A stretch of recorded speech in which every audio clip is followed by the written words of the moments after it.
Rock भाई साहब, rock ने रिटर्न कर लिया, जिमी ऊसो भी आ गए ब्लड लाइन की स्टोरी लाइन में। अब क्या होने वाला है, आ जाओ डिस्कस करते हैं। CM Punk versus Drew McIntyre, hell in a cell match. So bad blood को ओपन किया CM Punk versus Drew McIntyre के मैच ने, और क्या ही ओपन किया, ये सबसे बेस्ट मैच था पूरे इवेंट का। ड्रू मैकिंटायर का तो फेस देख के लग रहा था कि भाई साहब कितनी मेहनत करी है दोनों बंदों ने इस मैच को इतना बढ़िया बनाने के लिए। बहुत कुछ हुआ इस इवेंट में, लेकिन उसकी वजह से इस मैच की इंपॉर्टेंस को ओवरशैडो नहीं करना चाहिए। ये बिल्कुल थीम बेस्ड मैच था और एक एक मूव लग रहा था इमोशन डिलीवर हो रहा हो। 4 आउट ऑफ 5 स्टार दूंगा इस मैच को, बस केज नहीं टूटा वरना 5 स्टार देता। बाकी अब इनका चैप्टर खत्म हो चुका है, अब सीएम पंक सेथ रॉलिंस पे फोकस करेंगे। नाया जैक्स वर्सेस बेली WWE वुमेन्स चैंपियनशिप मैच। ये मैच ठीक था और ज्यादा कुछ सरप्राइजिंग हुआ नहीं इस मैच में। जैसा मैंने कहा था कि चैंपियनशिप रिटेन होगी, वो रिटेन होती है, और कैश इन नहीं होता वैसा ही होता है। टिफनी अगर यहाँ पे कैश इन कर देती तो उनका कैश इन खराब हो जाता। अभी इनकी स्टोरी बहुत लंबी चलने वाली है। ओवरऑल मैच को दूंगा मैं 2 स्टार, क्योंकि नाया जैक्स और बेली का मैच हम काफी लंबे टाइम से देखते आ रहे हैं। डेमियन प्रीस्ट वर्सेस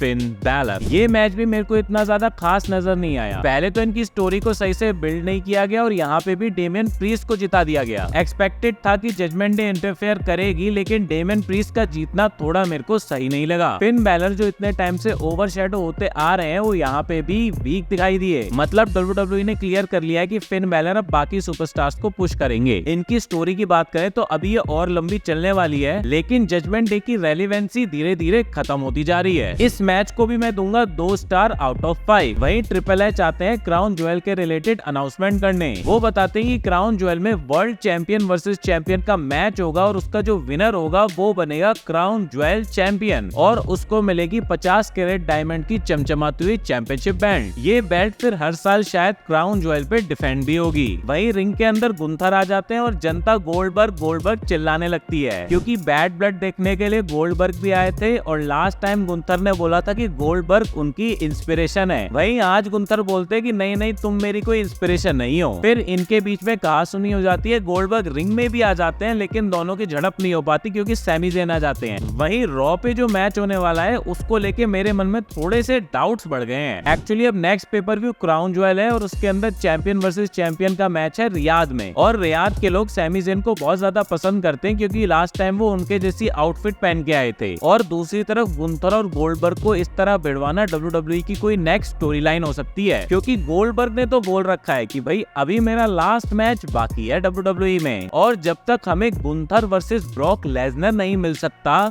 लेकिन गुंथर वर्सेस गोल्डबर्ग तो मिल सकता है। तो इसीलिए मंडे नाइट रॉ का चैंपियनशिप मैच बहुत ज्यादा इंपॉर्टेंट बन जाता है। वहीं बैड ब्लड पेपर व्यू में कोई भी चैंपियनशिप चेंज नहीं हुई, और ऐसा बहुत कम बार होता है कि किसी पेपर व्यू पे कोई भी चैंपियनशिप चेंज ना हो। सो मुझे लगता है कि रॉ पे कोई ना कोई बड़ा फेरबदल हो सकता है। Liv Morgan versus Rhea Ripley women's world championship match. वहीं रिया और लिव के मैच के अंदर स्टार्टिंग में एक बड़ी कॉमेडी हो जाती है, जब Rhea Ripley Dominik toilet paper लेके आ जाती है और WWE वाले उसको WWE शॉप पे भी बेच रहे हैं। मतलब किसी बंदे की इतनी इंसल्ट करो कि उससे भी बिजनेस निकल आए, भाई साहब ये तो WWE कर सकती है। I mean Dominic toilet paper कहाँ यूज होने वाला है, आप तो समझदार ही हो। वहीं ये मैच था या मजाक, मुझे समझ नहीं आया। पहली बात तो ये रेफरी का मेरे को समझ नहीं आ रहा था कि ये क्या करने आया था। नो डाउट रिकॉल रोड्रिगस का रिटर्न आप लोगों ने करवा दिया, लेकिन किस तरीके से इस मैच को एंड किया वो समझ ही नहीं आया। मैच पहले ही डिस्क्वालीफाई हो गया, बाद में वो रिया रिप्ली के ऊपर लिव मॉर्गन को डाल रही हैं, और पूरे मैच और राइवलरी को बिल्कुल यूजलेस बना दिया इस मैच ने। इस मैच को बस मैं 1 स्टार दूंगा, वो भी रिया रिप्ली के लिए, क्योंकि अभी रिकॉल रोड्रिगस का क्या नेक्स्ट मूव होता है वो ही अब बता पाएगा कि इनकी स्टोरी लाइन कहाँ जाती है। Roman Reigns and Cody Rhodes versus the Bloodline. Okay, so इस मैच में भी बड़ी कॉमेडी हो जाती है जब सोलो और जेकब पहले आ जाते हैं और उसके बाद 10 मिनट तक उनके मुंह पे कोडी रोड्स का बैंड बजाया जाता है। आई मीन जेकब भी रेफरी के कान में बोलते हैं भाई हमको बाद में ही बुला लेते हैं, क्या कर रहे हो। फिर कोडी रोड्स की तो एंट्री होती है, लेकिन रोमन रेंज की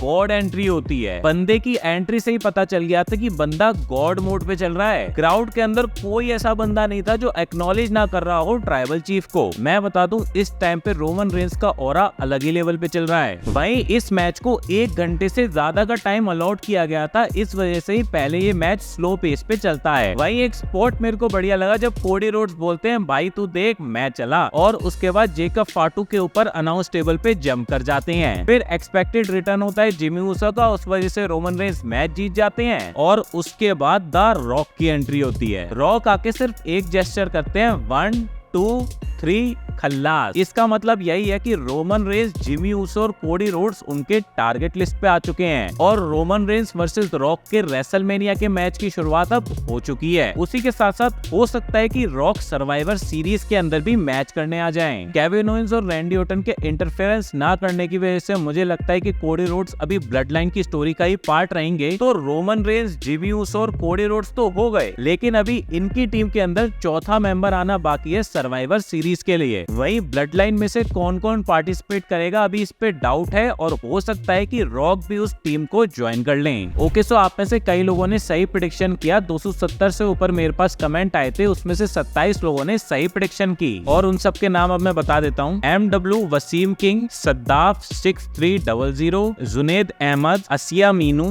ड्रैगनर gaming, Vivian Rai 2347, Kavya Sharma 4361, Don Mo 5FF, Ayan Kazi, Salim Abbasi, Prayag Kubera, NTY players, prime collection 2368, Mohammad Usman, wrestle smart WWE, Yashu cricket studio 257, ओन दालवी, AOA प्रो गेमिंग 8961, शाइश Jagtap, Saeed Abdul Rahman, Saumya Ranjan, allrounder king 07, Nusrat Nuha, Riju FF727, Neelu फर्निशा, राजेश कुमार, एवरी टॉपर। तो ये थे वो लोग जिन्होंने 100% सही प्रेडिक्शन की। काफी लोगों को इस चीज में डाउट होगा कि रिया रिप्ली और लिव मॉर्गन के मैच को किसने जीता, तो मैं बता दूं उसको रिया रिप्ली ने जीता था। तो दोस्तों ये था बैड ब्लड का रिव्यू। अब आपसे मिलते हैं रॉ पे, तब तक के लिए सायोनारा।